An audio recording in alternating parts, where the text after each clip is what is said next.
sedengkeun Gusti teh boga pangbalikan teh dua, hiji sorga kadua neraka. Lamun abdi ka sorga geus tamah eueuh urusan, tapi lamun abdi ka neraka sedengkeun Gusti teh kapan janji di mana-mana nu nuturkeun kana aturan Gusti dibere sorga, di mana nu teu nuturkeun ka aturan Gusti bakal dibere neraka. Gusti abdi mah ieu hirup kuari umur geus 50 atau 60 tahun. Mata abdi can pernah ku abdi diurus, ceuli abdi can pernah diurus. Gusti dahar ge can pernah diniatan jang ibadah, kitu keneh nginum can pernah diniatan jang ibadah. Malah kamari ieu mah loba jasa urusan-urusannya judi teh malah pernah teu bararuguh. Gusti abdi teh sieun kasiksa Gusti, hampura Gusti abdi sieun ka Gusti sieun datang ka ngurucut cai mata, tah cai mata eta mutiara, sehingga cak Kangjeng Nabi haram neraka nyiksa mata nu pernah ceurik neteskeun cai mata ku sebab sieun ka Allah. Urang can pernah pan? Itu can pernah. Aduh Gusti, kakak abdi mah diberena 2 hektar. Abdi mah jeung cerita teh kos kitu blow on. Coba eta. Aduh Gusti, tatangga mah meuli motor deui.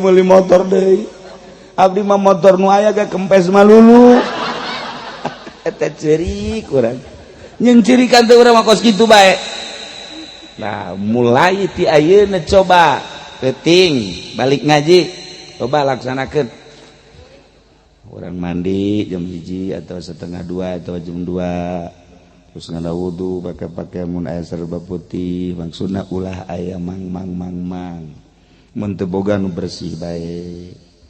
Pake sesengitan abe malaikat darareukeut, malaikat teu deukeut atuh jin-jin teu.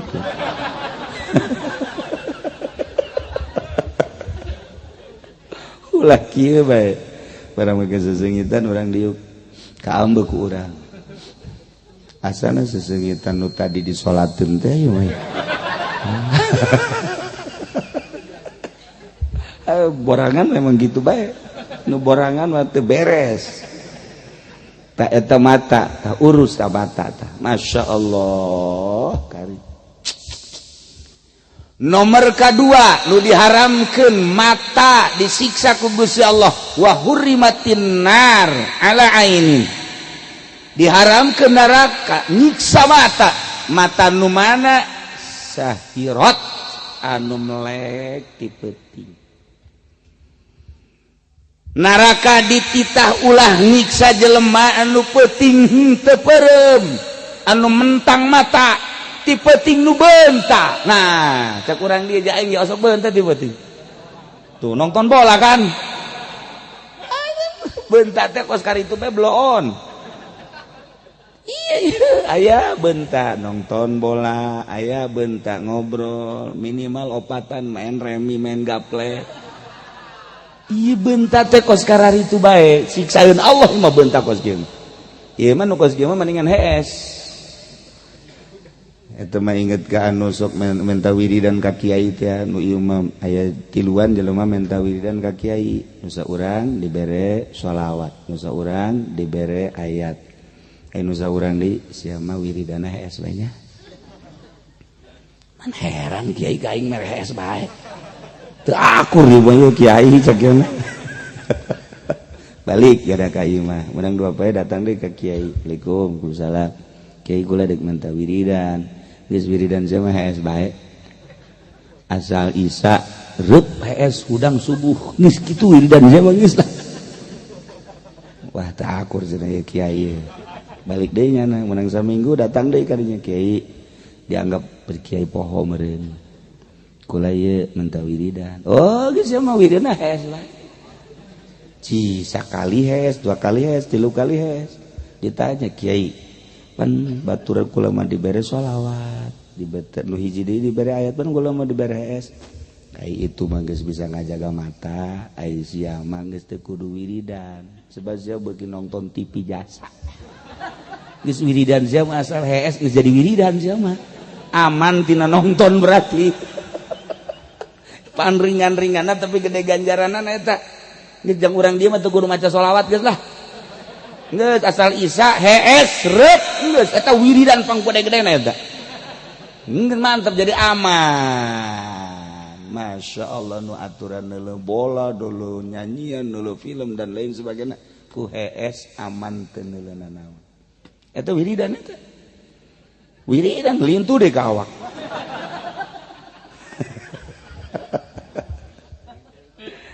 diharamkeun neraka nyiksa mata anu melek ti peuting melekna fi sabilillah ngaluhurkeun agama Allah. Urang mantes Isya dek sare-sare heula saeutik atawa jam 10 diatur sare sajam 2 jam hajubeun tak pake naon pake maca Quran mulai ti jam 1 maca Quran atawa zikir ka Gusti Allah atau maca shalawat diitung kurang aing ieu hudang jam 1 salat dan lain sebagainya geus mulai wiridan. Coba aing dek maca sholawat jam 1 2 jam ya. Berarti di jam 1 2 3 coba kuat ente. Sila. Mandi geus, ngalawudu geus, awak starariis. Tenang, dideuleuh kurang jam. Datang ke jam 3 coba aing dek maca sholawat. Mulai Allahumma sholli ala Rasul Allahumma sholli ala sayyidina Muhammad wa sallam kama shallaita ala sayyidina Ibrahim Allahumma sholli ala sayyidina Muhammad tentram lantaran geus tiis 2 jam Allahumma sholli ala sayyidina Muhammad Allahumma sholli ala sayyidina Allahumma sholli teteg dirobah-robah teteg gasa liwat di jam 3 jam 7 udang liwat teuing eta ke jam 7 Masya Allah urang mancan nyorang tah pan para aulia Allah mah nu mantak luhur ge nu mantak luhur emang kunaon tilok sare ti peuting urang ngadenge masurna Abuya Cidahu atuh eta teh moal pati-pati masur lamun nyana ti peuting nam kerek bae cara ente mantak ente mah teu kasebutkeun atuh kerek bae aya beunta nonton bola blow on tah mah tuh deres nu lain kiai mah kiai nonton bola tolol tak kiai cek kulo baca tolol tuh kiai tapi orang cerita kiai cerita main bola hebat jasa baheula Argentina zaman Maradona eta hebatnya sa Maradona lamun geus bola di suku Maradona saja liket jasa mah nempel di bawah digocek datang ke diasupkeun hebatna Maradona woi wahara jasa mah main bola jadilah nyana terhebat sadunia dibeli doge mahal nyana asal geus aya di suku nyana bae eta sakumaha nempel bola teh wah asup bae deui. Satu ketika nyana main jeung Prancis eueuh nu nyaho dibeli ku pemain Prancis nyana doang nu dibeli main jeung Argentina eta kan penonton heran begitu main tek biasa mah pan nyana mah sakitu mah bisa ngasupkeun ieu mah mencong bae asal dioper ka nyana bagus dibawa ku nyana asal disepak bae ka gol bulat kaluhur penonton kecewa kabeh Maradona ku tolol teuing sih teu bisa ngasupkeun ja biasa mah hebat eueuh nu nyaho rahasiana orenganan ku ofisial Prancis dibeli rahasia tah mah datang ka ieu ofisial sorangan ge teh nyahoeun bahwa Maradona dibeli tah rahasia perusahaan nyana nyana kan dicarekan kok ofisial Aisyah biasana sakitu kamu geus ngasupkeun ieu henteu carekan nyana datang ka penalti teu asup blor tah eueuh dongengna Maradona penalti teu asup eueuh ieu mah teu asup Orenganan disogok dibeli Kiai ge sarua asal geus deukeut bajeng bupati ngagocek-gocekna teu daek ngagulkeun sial tak kiai goblok kiai masyaallah asal geus komo jadi muing mah tah mah geus kiai ambruk tah mah geus ieu mah kiai deukeut bajeng bupati deukeut jeung partai deukeut jeung organisasi tilok ngagulkeun percis Maradona dibeli ku Perancis operanana mah hebat kiai keur ngoper-ngoper dakwah asal ngagulkeun eta kula mah inget ka Maradona nu sakitu hebatna dibeli teu bisa ngagulkeun kiai kuari dibeli ku Golkar meng pelehe kiai ieu cau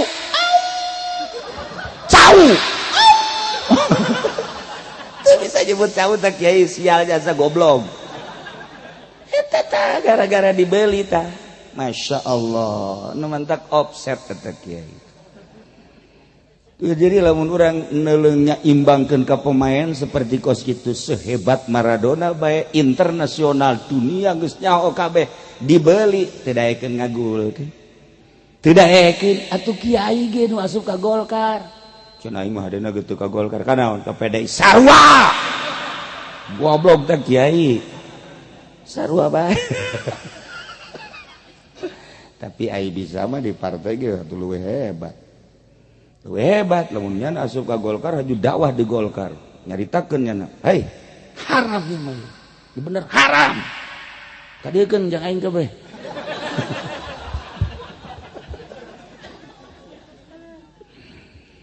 gitulah para jamaah kaum muslimin wal muslimat rahimakumullah mata nomor kedua nu moal disiksa di akhirat ku Gusti Allah di mana-mana mata nu dipentangkeun tengah peuting pake maca Quran atawa maca sholawat atawa zikir nu mantak disebut wali Allah ge peutingna tara sare urang ngadenge hebatna Abu Yadim Yati Cidahu urang ngadenge Habib Lutfi hebat urang ngadenge Gus Dur emang Gus Dur peuting osok sare tara sare nu mantak nya hebat nya mah kajen teuing ku kumaha ge kiai bae ilok make kopiah kiai bae make baju sakieu nya mah kiai bae kaluar ti istana make celana pendek kiai bae deui nya mah kiai bae teu leungit-leungit kiaina Kiai Haji Abdurrahman Wahid atawa Gus Dur warina kamari kula zarah ka ditu nanya ka pengurusna teu kurang sapoe nu zarah 10.000 paling saeutik 10.000 aduh nu zarahna budak zarah Konghucu zarah si Kristen zarah Yahudi zarah geus buguh ai Islam mah iya tuh masing-masing ngaku kabeh eta kunaon eta bisa jadi hebat gitu peutingna tara sare ieu jelema-jelema nu hararebat teh anu hararebat eta teh ulah dikira peutingna nyana berani mentang mata pake maca Quran maca sholawat bandingkeun jeung urang coba ti peuting pernah teu urang mentang mata maca sholawat ulah loba-loba 100 bae azan sia mah jalengker kabeh nonton main bola mah sajam leuwih 2 jam kieu kuat maca sholawat coba beda Allahumma sholli sholatan kamilatan wa sallim salaman taman ala sayyidina Muhammadin alladzi tanalu bil qadwatan batuk dabil hayya hadun ala kakara hiji geus heuai ya lamun maca sholawat heuai bae maca sholawat heuai nyieun kopi saember aja jeung kopi lek salat Allahumma sholli sholatan kamilatan wa sallim salaman taman lazim ngopi deui lamun masih kene tunduh kene bae hulu sia asupkeun ka ember sia bade dicarekan goblok si awak nonton TV main bola kok kuat maca sholawat henteu asana disiksa sia urang nyerekanan ka urang sorangan ulah ka batur nyarekan goblok sia nonton TV bae mal didenge ku batur ge sia sarua jeung aing atuh ge dilawan mendingan urang nyarekanan awak urang bae awak Aisyah dikira benerna dikira aja moal kebel deui sia ge sarua dikubur goblok sia awak dibacok sia ku aing Urang kawak urang bae geus. Nyarekanna di deuleu tuh Kiai anu deuleu tuh Ustad anu deuleu tuh Kiai anu kadanan urang nyaritakeun Tuan Sabdul Qadir mah atau wali-wali songo kadanan eta mah atuh sia wayahna peuting mah ieu hudang mah hudang atuh hudang sia ih banta kunaon sia mah ai mata peureum si eta hudang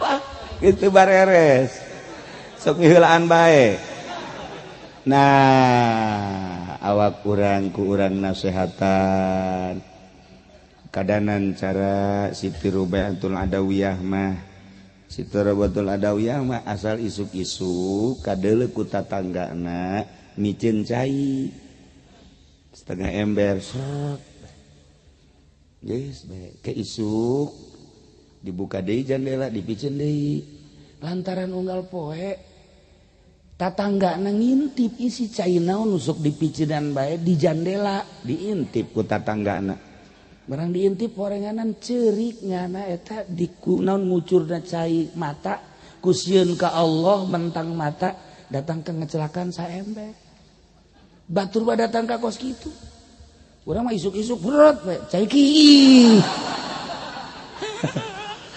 atuh tatangga marah sial jasa ciki ini ka aing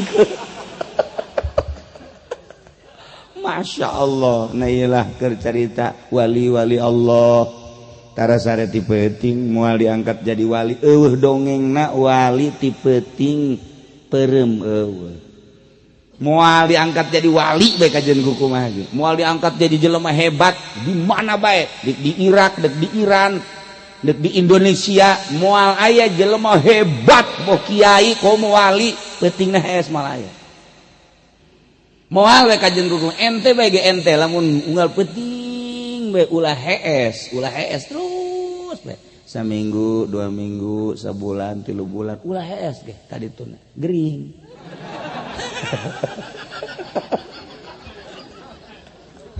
sebab teu boga pagawean maksudna teu heesna pake ibadah ka Gusti Allah Subhanahu wa ta'ala kadeuleu ge bakalna kicep nu tara sare mah kadeuleu mun di deuleu matana kadeun teu bukul lagi lamun deuleu tamu teh oh ieu pasti pentingna tirok hees katara assalamualaikum misal di deuleu matana heula oh ieu lain deui matana beureum ngiri mata kajian gitu jadi tina mata bae ge kadeuleu lain deui kicep-kicepna sayup lamun tara sare kan sayup lamun ka isuk-isuk kana datang ka zuhur sayup bangun teu beraniin teh dula deuleu jeung lain deui engke ge lamun mata dipake ibadah ka Gusti Allah lain deui nah gitulah para jamaah 2 hiji mata nu moal disiksa ku neraka yakni neraka embungeun nyiksa mata nomor kahiji mata anu osok ceurik ti peuting min khosyatillah sieun ka Gusti Allah nomor kadua mata anu moal disiksa anak mata teu disiksa awak ge moal disiksa mata anu peutingna dipentang mentak aya bahasa kieu ari pagawe mah usahana ti beurang di kantor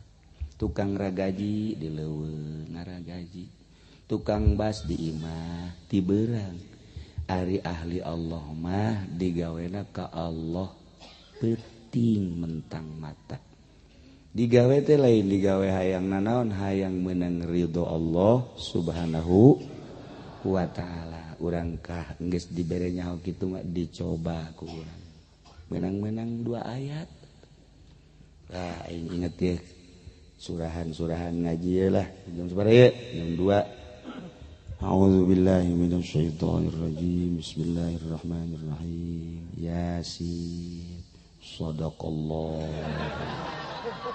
atuh teh Quran kene sakitu ge cukup ge sakitu tah sakitu mah kuat atuh kabehannya jeung teu kudu muka Quran habak atuh teu kudu sakitu mah atau toha shadaqallah muka-muka Quran teh.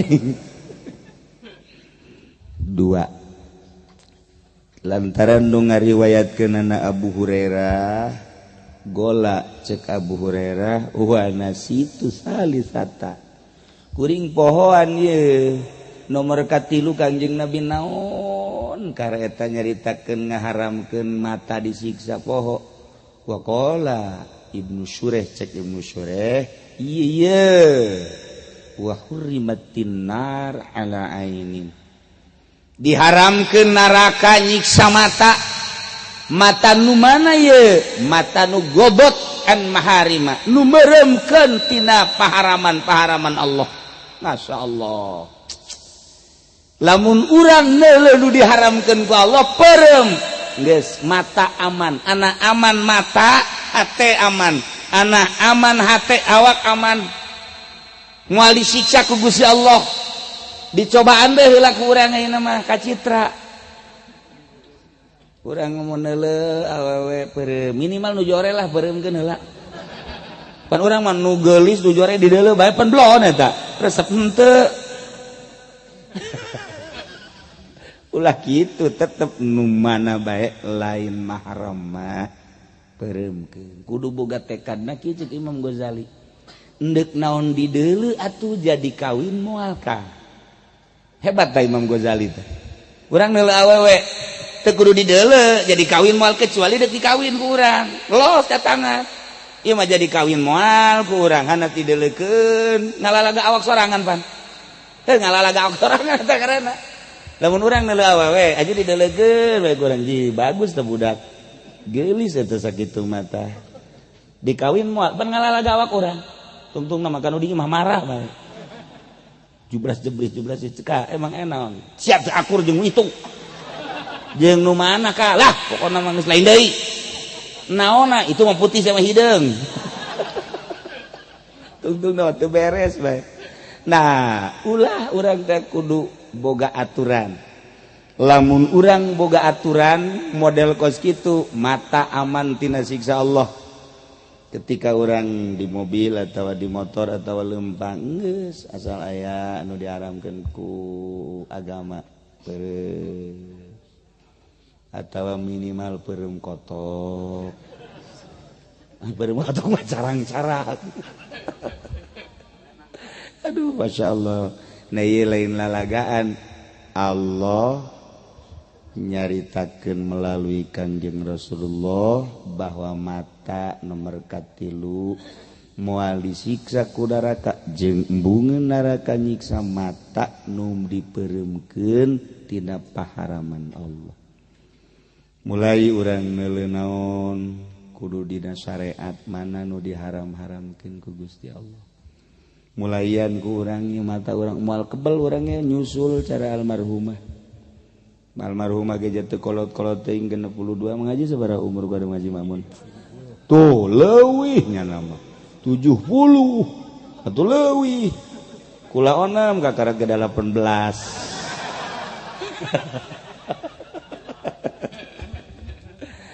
Tahiyyalah para jamaah kaum muslimin wal muslimat rahimakumullah. Jadi nomor kahiji mata sebab dedeleuan asuplah kana hate ramelah di jero hate ku ayana rame jero hate moal bisa khusyuk ibadah ka Gusti Allah. Anu teu bisa khusyuk ibadah ka Gusti Allah urang lain ahli Allah mun can jadi ahli Allah masih diragukeun asup ka surga anak. Mulaian kuari urang mata urang Gusti nu geus abdi hampura tinggal ieu kaharep ku abdi rek dijaga mata abdi. Nomor kaopat terakhir wa hurrimatin nar ala ainin diharamkeun neraka nyiksa mata nu mana tufiat fi sabilillah anu dipareuman dicokel ditembak katembak ku panah katembak ku senjata dicokel ku musuh dalam rangka ngagungkeun agama Allah ngaluhurkeun agama Allah.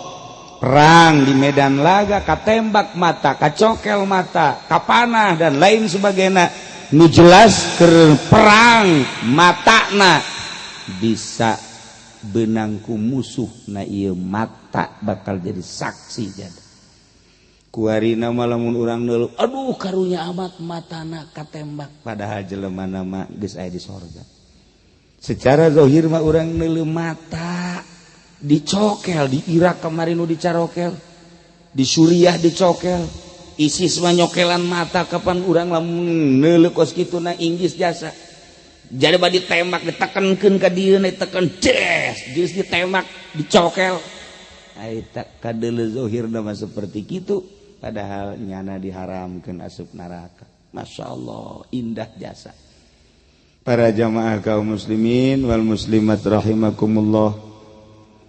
Dina saha ieu urang pas matang puluh almarhumah aya di dieu. Urang lamun nyaritakeun mata urang mah sakieu. Tapi mata ahli Allah mah aya dimensi kagenep. Bisa neuleuh zahiron wa batinan. Dumantak wali-wali Allah mah bisa neuleuh rupa manusia aslina. Urang sieun kadeleuna mah jelema ku mata urang mah ku wali mah kadeleuna monyet. Ku mata urang mah kadeleuna manusia nya geulis nya kasep ku wali Allah mah kadeleuna teh meong garong. Urang mah dedeleuan mata urang mah sapira mata zahir tapi waliullah mah geus bisa neuleuh ieu rupa maung ieu rupa kadal dan lain sebagainya.